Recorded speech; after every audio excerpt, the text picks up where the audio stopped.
As we do every Friday, we check in with KTBB owner, General Manager Paul Gleiser, and you tell me what's on your mind, sir. Good morning, Garth. We are sponsored by KE Cellars, Tyler's Old World Style Boutique Winery in the French Quarter on South Broadway across from the mall.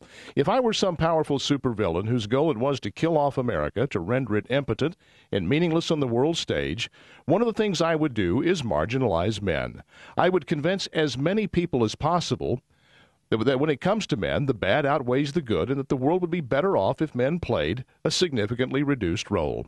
If I wanted to destroy America, I'd deal preemptively with the fact that about half the children born are going to be boys. I'd make sure that boys are taught that their natural aggressiveness is bad. I'm not talking about just civilizing the natural mischief out of boys. I'm talking about emasculating boys to the point that they quit trying to win games, run faster than one another, climb trees faster, get dirty, or stand up for themselves. I'd protect American boys from even the most minor injuries, teaching them that there is no activity sufficiently worthwhile as to warrant the risk of even a skinned knee or a sprained wrist. I'd convince mothers to hover over their sons and protect them from every little thing, no matter how inconsequential.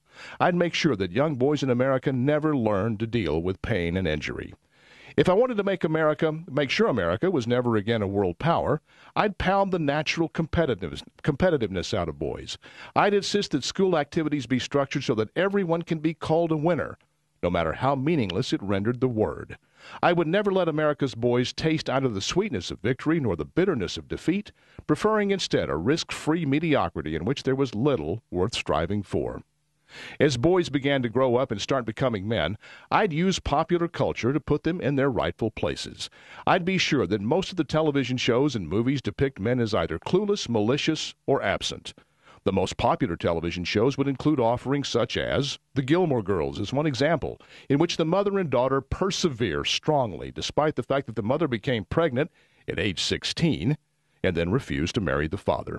Or I'd create a TV show and a movie franchise and call it Sex in the City, in which four extremely fashionable women use men solely for the purpose of sexual release, all the while mocking them and decrying their ineptitude, shallowness, and misogyny. To help bring about the destruction of America, I'd make sure that neither young men nor young women were ever exposed to movies or TV shows depicting men as decent and faithful husbands and fathers. To the extent that any man accomplished anything worthwhile, I'd look for a way to diminish the accomplishment.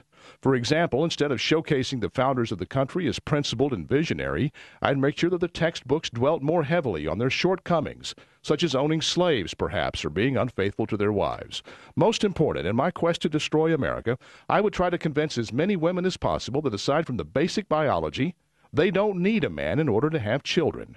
I'd convince women that not only is it okay, it is in fact enlightened and liberated to have children and raise them without making a lifetime commitment to the father. In books and magazine articles and as much of the culture as possible, I would dismiss as passé the idea that boys need a father in order to learn to be men, and that girls need a father in order to know how a man should treat them. In order to take away from America an essential ingredient that helped make it great, I'd take the sperm from men and then turn them loose to an otherwise untethered life free from responsibility or respect.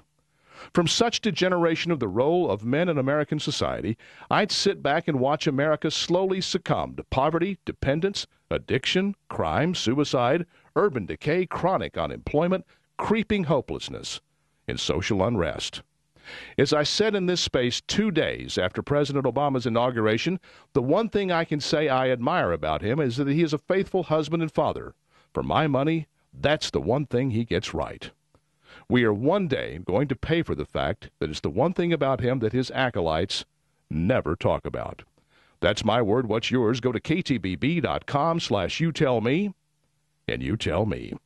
I know that some of you are listening politely when I talk about the wines at KE Cellars, but you're quietly thinking to yourself, yeah, Paul, well, I'm sure the wine's pretty good for locally produced wine, but serious wines come from California.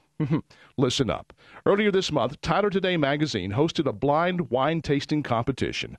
KE Cellars entered 2 wines, their 2005 4U Syrah and the 2007 Keeper Sol Estates Merlot, against comparable California wines rated 90 or above by Wine Spectator magazine. The results in a blind tasting competition: the 4U Syrah was preferred 33-19. And the Keeper Solid Estates Merlot was preferred 33-21. In other words, the KE Cellars wines blew out the highly rated California wines against which they competed in a blind tasting competition hosted by a neutral party.